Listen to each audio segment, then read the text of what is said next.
Question number 54. Given below is the receipts and payment account of Mayur Club for the year ended 31st of March 2021. Receipts and payment account and the other informations are given to us, and we are to convert it into income and expenditure account. Let us see which items will not be included in income and expenditure account. First of all, cash balance that will not be transferred. Subscription for next year and last year that will not be included. Donation will be included, proceeds from drama ticket and sale of waste paper, इन सभी को हम income and expenditure account में transfer करेंगे. Then we are given here the payments में भी कुछ items ऐसे होते हैं जिनको हमको इनकम एंड एक्सपेंडिचर अकाउंट में रिकॉर्ड करना है और कुछ आइटम्स को रिकॉर्ड नहीं करते हैं इनकम एंड एक्सपेंडिचर में. तो केवल रेवेन्यू आइटम्स को हम सॉर्ट आउट करेंगे यहाँ पे, जो इनकम एंड एक्सपेंडिचर अकाउंट में रिकॉर्ड करते हैं. Salary expenses, drama expenses, newspaper, municipal tax, charity, all these items are revenue in nature, that's why they will be transferred to income and expenditure account. Investment being an asset will not be transferred. Electricity charges, they are the normal expenses or the revenue expenses, इसलिए इसको भी transfer करेंगे. Cash और bank balance, they are never transferred. Prepare club's income and expenditure account for the year ended 31st of March 2021 and balance sheet as at the date after taking into the following information into account. There are 500 members. Each member is to pay annual subscription of rupees 500. 500 into 500. Total membership fees जो है हमारे को कितना मिलना चाहिए था? 500 into 500. That is 2,50,000. 2,50,000 हमको मिलना चाहिए था for the current year, but we have received only 2,05,000. So the difference 45,000 that is outstanding. That will be added. इसको हम add करेंगे. Municipal tax amounted to rupees 4,000 per year is paid up to 30th June. Prepaid municipal tax in the beginning of the year were rupees 1,000. देखिए 4,000 annual charge है, per annum दे रखा है या per year दे रखा है. 4,000 is the charge for annual and we have paid for 3 months in advance. तो यहाँ पर अगर हम कैलकुलेशन भी करते हैं तो 3/12 करके कितना आता है? 1,000. यहाँ पर 1,000 रुपीज का वो बोल रहा है कि प्रीपेड है, और सेम टाइम हमको ये भी दे रखा है कि eight the beginning of the year it was also like 1,000 rupees prepaid. तो यहाँ पर आपको क्या करना है, म्युनिसिपल टैक्स में प्रीपेड को हम माइनस करते हैं, इसलिए माइनस करेंगे. Then again it will be added because last year भी ये प्रीपेड था. तो अगर लास्ट ईयर प्रीपेड था तो लास्ट ईयर का जो अमाउंट प्रीपेड था वो करंट ईयर का था, इसलिए इसको भी हम यहाँ पर एड करेंगे. तो कुल मिलाकर यहाँ पर 1,000 प्लस करेंगे और 1,000 minus, and 5,000 rupee were outstanding for salary. Salary में भी आपको 5,000 रुपीज एड करना पड़ेगा because it is outstanding. Building stands in the books at rupees 5 lakh. 5 lakh rupees का बिल्डिंग आपको दे रखा है, तो ये बिल्डिंग में भी आपको असेट्स में रिकॉर्ड करना पड़ेगा. 6% interest has accrued on investment for 5 months. देखिए यहाँ पर इन्वेस्टमेंट आपको गिवन है 2 लाख रुपीज का. 2 लाख रुपीज का अमाउंट दे रखा है जिसका आपको कितना निकालना है? 6% अमाउंट निकालना है वो 5 मंथ के लिए. तो 5/12 अगर आप इसका करते हैं तो आपको पास अमाउंट जो है वो कितना आ जाना चाहिए यहाँ पर? अगर आप इंटरेस्ट निकालते हैं इसका तो टोटल मिला के आता है इसका 5,000 रुपीज. तो ये 5,000 रुपीज जो है वो आपका एक्रूड इंटरेस्ट हो जाएगा, जो कि आपको एक्रूड इंटरेस्ट ऑन इन्वेस्टमेंट में रिकॉर्ड करना है. सबसे पहले हम यहाँ पर एक्सपेंडिचर साइड देखेंगे, जो एक्सपेंडिचर को हमको रिकॉर्ड करना है. सबसे पहले आपको यहाँ पर लिखना है सैलरीज. सैलरी यहाँ पर दे रखा है आपको 60,000, प्लस करेंगे यहाँ पर आउटस्टैंडिंग सैलरी गिवन है 5,000 रुपीज. टोटल अमाउंट अगर देखें तो ये हो जाएगा आपका 65,000. के बाद आपको दे रखा है यहाँ पर expenses is given as rupees 7,500. इसके बाद दे रखा है drama expenses is given as 45,000 rupees. इसके बाद आपको दे रखा है newspaper is given as rupees 15,000. इसके बाद आपको दे रखा है यहाँ पर म्युनिसिपल टैक्स जो कि 4,000. इसमें एड भी करेंगे और लेस भी करेंगे. एड करेंगे prepaid last year that is 1,000, और करंट ईयर का जो प्रीपेड है उसको माइनस करेंगे, प्रीपेड फॉर करंट ईयर. तो all together that 4,000 rupees the same amount will be recorded here. इसके बाद आपको दे रखा है इसमें चैरिटी, जो आपने पेमेंट किया है चैरिटी के लिए. Charity is given as rupees 35,000. इसके बाद गिवन है आपको electricity charges 14,500, electricity charges it is 14,500। इसके बाद आपको गिवन है यहाँ पर इनकम साइड, इनकम साइड में लिखेंगे सबसे पहले दे रखा है आपको डोनेशन, डोनेशन गिवन है आपको 54,000 रुपीज। इसके बाद आपको दे रखा है सब्सक्रिप्शन, सब्सक्रिप्शन का जो अमाउंट है वो दे रखा है आपको 2,05,000, सब्सक्रिप्शन दे रखा है 2,05,000 रुपीज। इसमें आउटस्टैंडिंग को प्लस करेंगे जो कि 45,000 रुपीज आएगा, यह हमने कैलकुलेट किया था पिछले वाले क्वेश्चन में।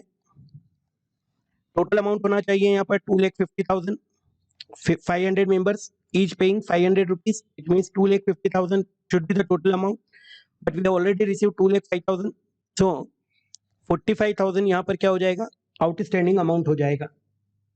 इसके बाद आपको दे रखा है यहाँ पर प्रोसीड्स फ्रॉम ड्रामा टिकट, इसका मतलब है हमने जो ड्रामा टिकट सेल किया है उससे जो पैसा मिला है उसको हम बोलते हैं प्रोसीड्स फ्रॉम ड्रामा टिकट, वो दे रखा है आपको 95,000 रुपीज। इसके बाद आपको गिवन है यहाँ पर सेल ऑफ वेस्ट पेपर, जो भी वेस्ट पेपर हम सेल करते हैं उससे जो भी पैसा हमारे पास आता है that is our income. Sale of waste paper given है 4,500 रुपीज। इसके बाद दे रखा है आपको एक्रूड इंटरेस्ट ऑन इन्वेस्टमेंट, जो आपने कैलकुलेट किया था by accrued interest on investment, accrued interest on investment is given as rupees 5,000। इसके बाद आपको क्या करना है, दोनों साइड का टोटल लगाना है, टोटल लगाने के बाद में अगर डेबिट में कम है तो उसको बोलते हैं सरप्लस, और अगर क्रेडिट में कम है तो उसको बोलते हैं डेफिसिट। ठीक है, तो डेफिसिट और सरप्लस इसमें निकालते हैं। क्रेडिट की साइड का टोटल इसमें ज्यादा दिख रहा है इनकम, जो कि 4,08,500, 4,08,500 रुपीज। कंपेयर करेंगे इसको डेबिट की टोटल से, and then the difference will be put in the debit side as surplus. Surplus का जो अमाउंट आ रहा है यहाँ पर वो है 2,22,500 रुपीज। इसको एक और नाम से लिख सकते हैं आप एक्सेस ऑफ इनकम 4,08,500। इसके बाद आपको बैलेंस शीट बनाना है, इसमें भी आपको दो बैलेंस शीट बनाना होती है, एक कैपिटल की कैलकुलेशन के लिए और एक फाइनेंशियल पोजीशन फाइंड आउट करने के लिए। ये जो 31 मार्च को जो बनाते हैं वो होती है आपकी क्लोजिंग बैलेंस शीट। सबसे पहले हम यही बना लेते हैं। Cash balance is given as 90,000। इसके बाद आपको दे रखा है यहाँ पर आउटस्टैंडिंग सब्सक्रिप्शन 45,000 करंट ईयर का, और लास्ट ईयर का भी दे रखा है इसमें जो है 5,000 रुपीज। तो टोटल मिला के आपको जो अमाउंट यहाँ पर रिकॉर्ड करना है वो हो जाएगा 50,000 रुपीज। इसके बाद आपको दे रखा है इसमें प्रीपेड म्युनिसिपल टैक्स,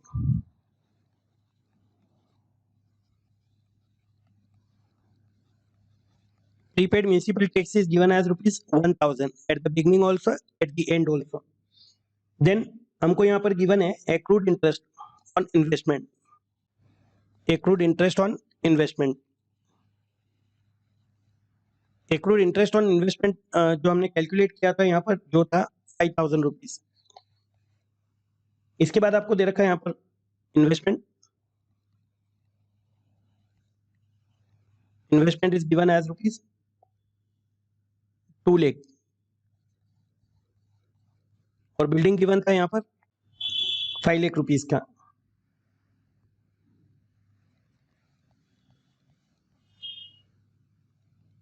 इसके बाद में लाइबिलिटी साइड देखेंगे। लाइबिलिटी साइड में सबसे पहले आउटस्टैंडिंग सैलरी गिवन है 5,000। इसके बाद आपको दे रखा है यहाँ पर एडवांस सब्सक्रिप्शन जो कि नेक्स्ट ईयर के लिए अभी से मिल चुका है, एडवांस सब्सक्रिप्शन 6,000। इसके बाद हम लिखते हैं यहाँ पर कैपिटल, कैपिटल यहाँ पर दे नहीं रखा होता है कई बार, तो हमको कैलकुलेट करना होता है। कैपिटल या कैपिटल फंड भी बोलते हैं इसको। इसमें हम सरप्लस को प्लस करेंगे, सरप्लस आपको दे रखा है जो आपने कैलकुलेट किया है अभी 2,22,500। तो यहाँ पर कैपिटल फंड का कैलकुलेशन करेंगे और कैलकुलेशन करने के बाद में यहाँ पर हम रिकॉर्ड करेंगे उसको, दोनों साइड का टोटल फिर बराबर हो जाएगा। कैलकुलेशन ऑफ कैपिटल फंड जो होता है वो 1 अप्रैल के दिन करते हैं हम, 2019 या 20 जो भी ईयर दे रखा है। यहाँ पर देखिएगा सबसे पहले आप ओपनिंग कैश रिकॉर्ड करेंगे। कैश गिवन है आपको यहाँ पर ओपनिंग में 1,02,500। इसके बाद दे रखा है आपको आउटस्टैंडिंग सब्सक्रिप्शन जो लास्ट ईयर का था।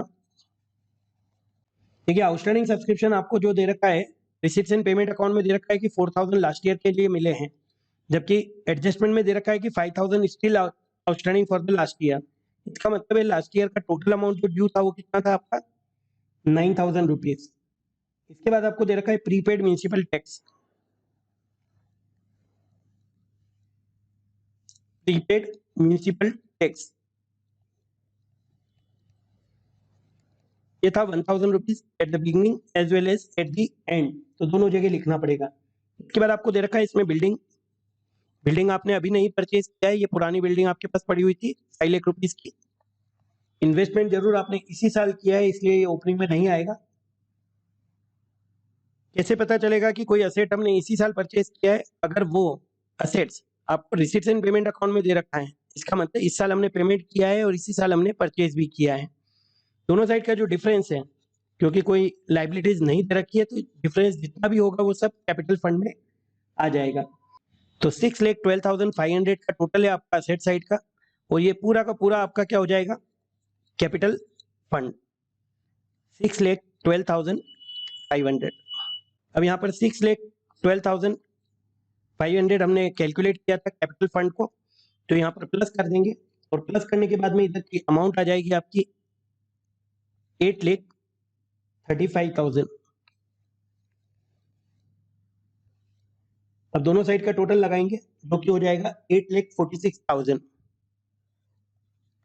दोनों साइड का टोटल अगर बराबर होता है इसका मतलब हमारा क्वेश्चन जो है वो सही है 8,46,000।